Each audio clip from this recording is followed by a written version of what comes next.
Hey, what do we have here? Guess what is in this box? I guess it's pretty obvious what it is. It is the very new smart telescope from ZWO, the SEESTAR S30. And yes, it's basically the little brother of the existing SEESTAR S50. The app is the same, you can control it the same way, the features are the same, it's basically everything is the same as the SEESTAR S50, but it is cheaper, it is smaller, it is lighter. So, what is in the box? Let's open that up. And as we open up, we are greeted with this SEESTAR, your handheld obzi. And also, in Chinese. There you go. So let's remove that nice little bit of paper. Then we get some manuals, usage manual, and of course we get the actual SEESTAR S30 telescope, which is indeed very small, very light, and very cute. We also have a box with some accessories. There is a tiny little solar filter for when you want to do solar observing with it. There is a USB-A to USB-C cable as well. And we have a tiny little tripod here. So yeah, that's all there is to it. There is no carry case per se as there is with the SEESTAR S50. But then, as I mentioned, this is much cheaper than the SEESTAR S50. It is even cheaper than what I would consider to be its closest competitor, which is the Dwarf 3. It costs $350 compared to $500 for both the SEESTAR S50 and the Dwarf 3. So let's put in the tripod in. This is a 3/8 of an inch adapter, so a lot of tripods support that. And once you have it like that, you just expand the legs and you're able to just place it on the table. And it does indeed on the table with its tiny little tripod there look cute as pie. And we have exactly the same stuff as the SEESTAR S50. We have the main power button there, and actually right underneath here we can actually feel it very well. There is a reset button that you will use when you first connect via Wi-Fi to the telescope. Let's do a quick size comparison to the SEESTAR S50. So if I put them side by side, you can see the width of the SEESTAR S30 is roughly the same, but its depth is much smaller and its height is also much smaller. So there's definitely a big reduction in volume, in dimensions of the SEESTAR S30, and as its name would imply, this is because it has a smaller aperture of optics. It has a 30mm lens aperture compared to 50mm for the SEESTAR S50. And it has a focal length of 150mm compared to 250mm for the SEESTAR S50. If we compare it to something like the Dwarf 3, if I put them side by side, they have a very similar footprint actually overall, very close to one another. The SEESTAR has a broader girth, I would say, in terms of thickness there. So overall, the Dwarf 3 is still a bit smaller, but the SEESTAR S30 is getting very close. The Dwarf 3 is $500 compared to $350, but then the Dwarf 3 does have actually a larger aperture of 35mm than the SEESTAR S30. Okay, let's have a quick look at the lenses. Just like the SEESTAR S50, you cannot move the arm or the base of the telescope manually. You have to use the software to do that. And it is the same software that we all know and love from the SEESTAR S50. Everything that's available for the SEESTAR S50, as far as I can tell, is available for the SEESTAR S30, including the mosaic mode that was added recently. So I can just turn it on and connect to it from the app. So the first time that you connect to it, it will ask you to press this reset button at the bottom, which I did, and then the connection works exactly like the SEESTAR S50. It's either a direct connection to the telescope, or you can use the station mode of the telescope so that you connect the telescope to your home Wi-Fi, and then you can access it from your smartphone via your home Wi-Fi. As usual, when the SEESTAR creates its own hotspot, it does not require any internet connectivity. It is just a Wi-Fi hotspot for purposes of peer-to-peer connectivity between the phone and the SEESTAR. So you can absolutely go in the middle of nowhere with no network coverage whatsoever and still be able to use this telescope. And from the app, I can tell the SEESTAR to open its arm so that we can have a look at the lenses that we have here, because it has actually two lenses. One of the lenses is the main lens, which is this 30 millimeter diameter lens that we're looking at. And then on top of it, there is a second lens, tiny little lens that is for wide field stuff. And this is something that's actually very close to something like the Dwarf 3, which also has a main lens here with 35 millimeters aperture and then a tiny lens for wide field. But that means that in the end, you'll be able to do both like close-up astrophotography using the main lens here, but also wide field, like let's say kind of Milky Way type of astrophotography with the lens at the upper side. Now, this has been available forever on the Dwarf 2 and Dwarf 3, but I personally have never used these wide field lenses on those telescopes, at least from here in Tokyo, Japan, because it's so light polluted that Milky Way astrophotography is a very difficult proposition. Otherwise, the scope functions exactly like the SEESTAR S50.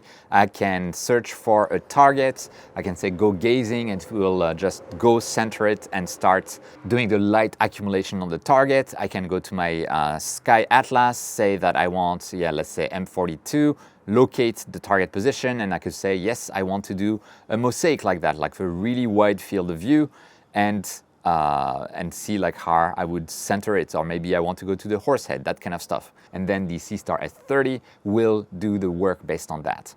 Now let me turn it off for a moment because I want to talk about the specs of the SEESTAR S30. We have obviously a smaller aperture than the S50, and at the same time we have a sensor that is the, in a way it's the successor of the sensor that is in the S50, and it's called the IMX662 compared to the IMX462 in the S50. And that's a full HD sensor with a pixel size of 2.9 microns, and the resolution of the sensor is 920 per 1080, basically, exactly like the SEESTAR, which means that you actually have a larger pixel scale. Each pixel sees fewer details than the Pixar S50 simply because we zoom in less into the targets with the smaller focal length. The actual pixel scale is almost, it's 3.99, so basically 4 arc seconds per pixel with the SEESTAR S30. I believe it's something like 2.4 arc seconds per pixels for the S50. So the S50 can capture, in theory, more details. And what I would really love to see, and I hope ZWO is listening, is because this is a smaller size, this is so much easier to put on a wedge than the SEESTAR S50. So it would be really, really, really, really nice to get an equatorial mode. This is the biggest advantage that the Dwarf 3 has over both SEESTAR telescopes at this stage, and an equatorial mode makes tracking, long exposure on a target, best signal to noise ratio possible. Everything works better when you have equatorial mode, although it is less easy to put in place. Now with that, let's go inside and check the field of views that we get with the SEESTAR S30, the SEESTAR S50, and also the Dwarf 3 to kind of compare all of those telescopes to one another. By the way, I'll have a video, if I haven't published it yet, that compares the Dwarf 3 to the SEESTAR S50. And based on my experience with the S30, the conclusions of that video are still valid. So it will be interesting for you guys to watch. Also, before we go inside, if you like this kind of video and you want to help the channel out, please consider leaving a like on the video. Leave a comment down below what you think about this SEESTAR S30. Are you happy it's out at such a low price? Or would you have preferred a larger SEESTAR, like an S70, something like that instead? And if you're new to the channel and you like this kind of review, you like astronomy, astrophotography in general, you may consider subscribing because I have a lot of useful videos on the topic. If you want to support the channel even more and you're planning on buying anything from ZWO, Agena Astro, High Point Scientific, Amazon, etc., if you do so after clicking the links that I have down in the description, and of course the link to the S30 is in there as well, it will help me out at no cost to you. If you want to help sponsor the channel directly, you can become a Patreon supporter. The link is down in the description, or a channel member, which is the join button next to the subscribe button. My Patreon members and channel members, you are the ones making this channel possible, and I am so thankful for your generosity. Okay, and we're now looking at the field of views of multiple telescopes. In red, you have the SEESTAR S50, which has a resolution of 2.4 arc seconds per pixel. In blue, we have the SEESTAR S30, which has a resolution of 4 arcseconds per pixel. And then in yellow, we have the Dwarf Lab Dwarf 3, which has a resolution of 2.75 arcseconds per pixel. The lower the number in those resolution numbers, or I say resolution, I mean pixel scale, the more detail the telescope is able to capture, but at the same time, the more accurate the tracking needs to be. And so we can compare those fields of view, and we can see that the blue one, the SEESTAR S30, is finally able in basically one field of view to capture the entirety almost of the M31 Andromeda galaxy, just like the Dwarf Lab can. Obviously, it will suffer from field rotation if you're not using the mosaic mode, but this is really nice. At the same time, because the SEESTAR S30 has a lower resolution, the tracking is more forgiving. And I've actually already tested it one night under the stars. And for a normal image, meaning not mosaic, the tracking was rejecting maybe 1 in 10 frames, something like 10% of imaging time wasted. The SEESTAR S50 is more towards 20-30%. And with the SEESTAR S30 in mosaic mode, I noticed that the percentage of frames that were dropped went to 30 to 40% in that case.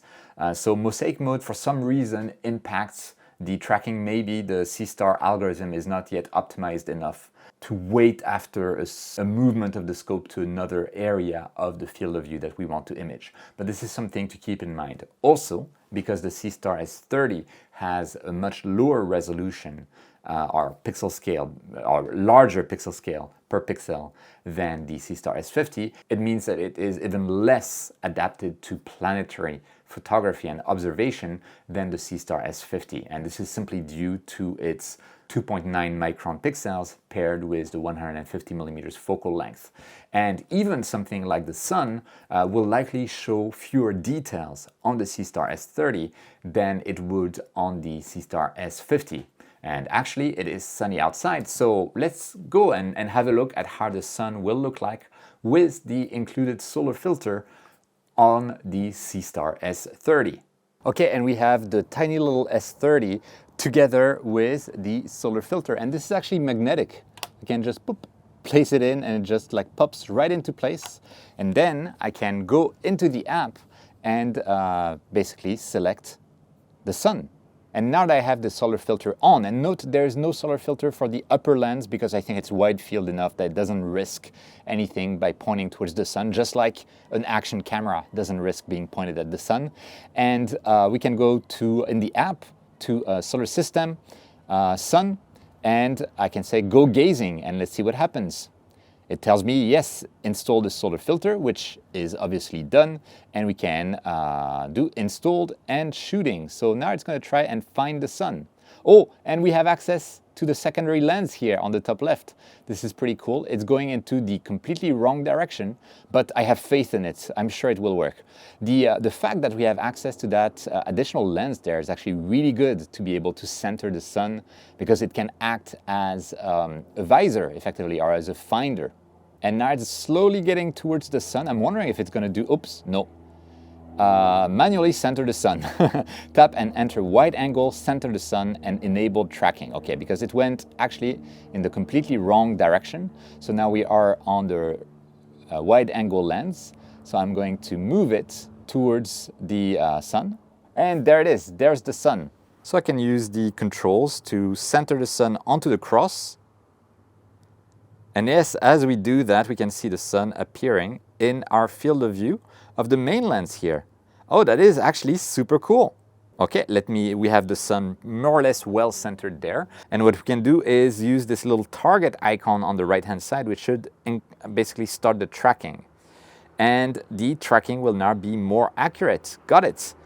And now we can zoom into the sun. We see some sunspots, and we can also go to the autofocus and maybe, tell it to focus on the sunspots. See if it's going to be successful.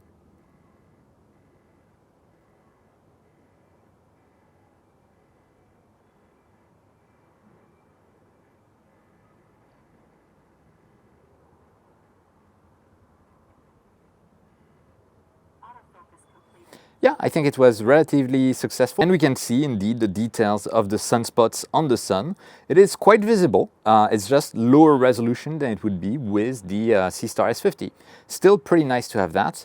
And I can take a time lapse, I can take a photo, boop, there's a photo of the sun that we have taken.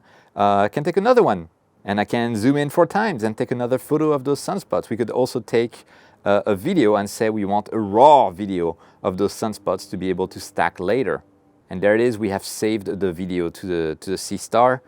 And yeah, that's pretty much what all there is to imaging the sun. You can also double check what you captured in the album. And yes, indeed, I have an image from yesterday of the M33 Galaxy, but we'll look at how well it performs under the stars later. And we have indeed those pictures that I just took of the sun, including the zoomed in picture. And on the SEESTAR, we also have that video that we just took that we could download to our PC and then process if we wanted to.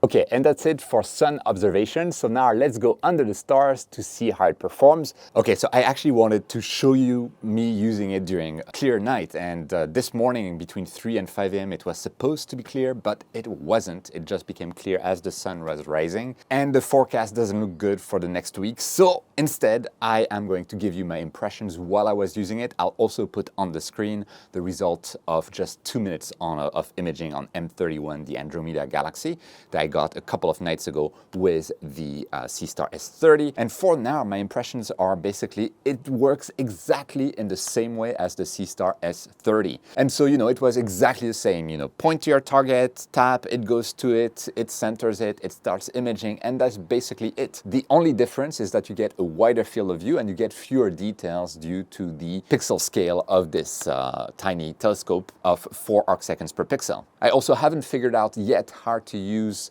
the wide-angle lens for astrophotography per se, but I'm sure that will come. As I've mentioned, the tracking seems to be on par with the S50, which means that actually we retain more frames, more subframes, more light accumulation compared to the S50. For my case, it seems to be around 90% retained, and in a mosaic, around 60% retained. But otherwise, if you, just left the telescope on your balcony and then you went inside and were using the app to control it, I don't think you'd be able to tell that easily whether you're controlling an S30 or an S50 unless you really look at the field of view that you are getting. So my first thoughts are very much similar to the S50. I kind of like the fact that we get a wider field of view. I wish the sensor inside would have been a bit closer to something like the Dwarf 3, but then with the price of only $350, yeah, I don't think they could do it. I will also say the optics look quite good. They look on the same level as the S50. The autofocus worked well and the stars are nice and sharp. The Dwarf 3 stars, at least on my sample, you can see that the optics are slightly misaligned, and I'll have an upcoming video about Dwarf 3 versus SEESTAR S50. Now, should you buy this if you already have the SEESTAR S50? I don't know. I mean, if you have the funds and you want a wider field of view and something that is better for travel, why not? If you already have the Dwarf 3, maybe not, and the Dwarf 3 has the advantage in terms of the equatorial modes. Anyway, in the following weeks, as we hopefully get some clear nights at some point, I will definitely try to make a video with me using it under the stars, just that you can see that the experience is basically exactly the same as the SEESTAR S50. And please let me know your thoughts in the comments about this new smart telescope. Do you think it should have been an S70, an S100, rather than a smaller S30? Would you buy this or the Dwarf 3? Would you just keep with the S50? What would you do? Let us know down in the comments. While you're going there, please leave a like on the video. It really helps the channel out. And thank you so much for watching till the end, because YouTube really values this watch time metric. And if you want to help the channel even more and you're planning on buying a telescope or any astrophotography or any equipment from ZWO, like this one, I'll have links in the description, or Agena, High Point Scientific, First Light Optics, etc. If you do so after clicking the links that I have in the description, it should help me out at no cost to you. And if you want to sponsor the channel directly, you can join my Patreon. The link is down in the description, or you can join the channel as a member on YouTube using the join button next to that subscribe button. And of course, if you're new to the channel and you like this kind of video, please consider subscribing. I have really cool videos about astrophotography in general, very educational ones, and reviews as well. You won't be disappointed. Anyway, with that, thank you so much for watching. Don't forget whenever you can to look up at the stars, and I'll see you next time.